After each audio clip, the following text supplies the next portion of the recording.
The GK channel bu miyeng tabiriba pumnamakpu Gorbachov na aham namakta taram na okchari. Loinana mamangi video da yamna fazaba response pibirakpagidamakta su midyeng tabiriba pumnamakpu thagachari.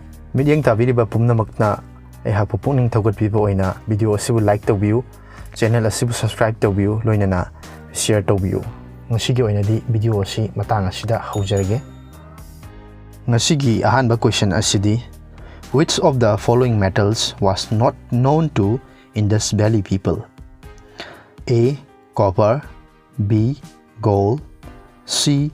Iron, D. Silver.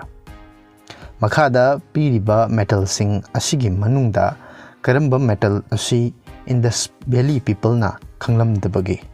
Ahanbada copper, anisubada gold, ahum subada iron, Mari subada silver.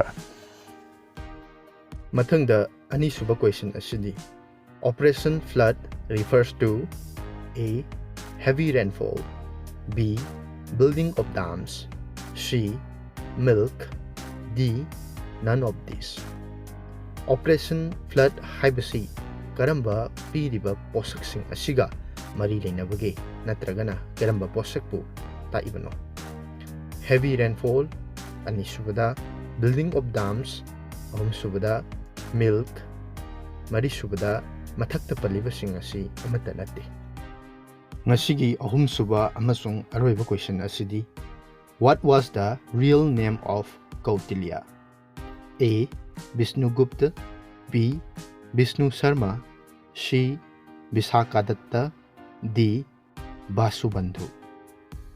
Kautilya ki asing maming asi kari kaubagi? A. Vishnugupta, B. Vishnu Sharma, C. Visakadatta, D. Vasubandhu. Mathakta pankriba wahang ahum asigi adom-adomgi achumba paokhum adu mathangi numitki mudang wairam pung mari phawgi mamangda comment tawbiro. Haiba question ahum asigi achumba paokhum pibirakpa comment pibirakpa miyoi ama khangatcharaga mathangi video da mahaki ming adu laukthokchagani amasung haiba question ahum asigi achumba paokhum su mathangi video da haidokchagani. Loinana channel asida haiba video asi numit khudingi numidangi pung 9 taba matamda thadokcharakani. Mamangi video da hangjakiba question ahum ahanbada: light year is the unit of A. Time, B.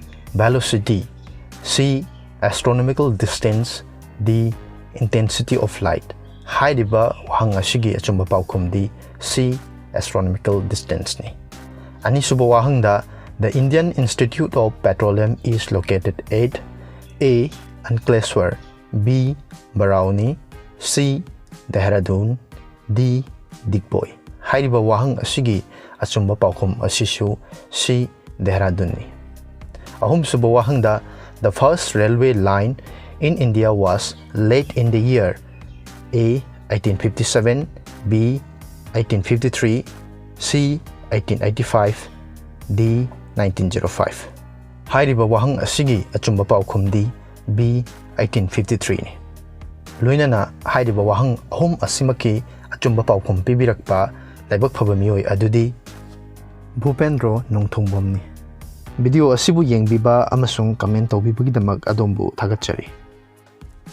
Ngasigi oinadi video asi matang asida loisinjari. Miyeng tabiriba pumnamakna video asibu like taobirammu, share taobirammu, loinana channel asibusu mapung phaba channel ama oinabagidamakta subscribe taobirammu. Miyeng tabiriba pumnamakpu ngasigi oinadi kainanaba yathang nijari. Mathangi video da amuk thengnarasi. Mayam pumnamakpu Gorbachov na amuk hanna thagatpa phongdokchari.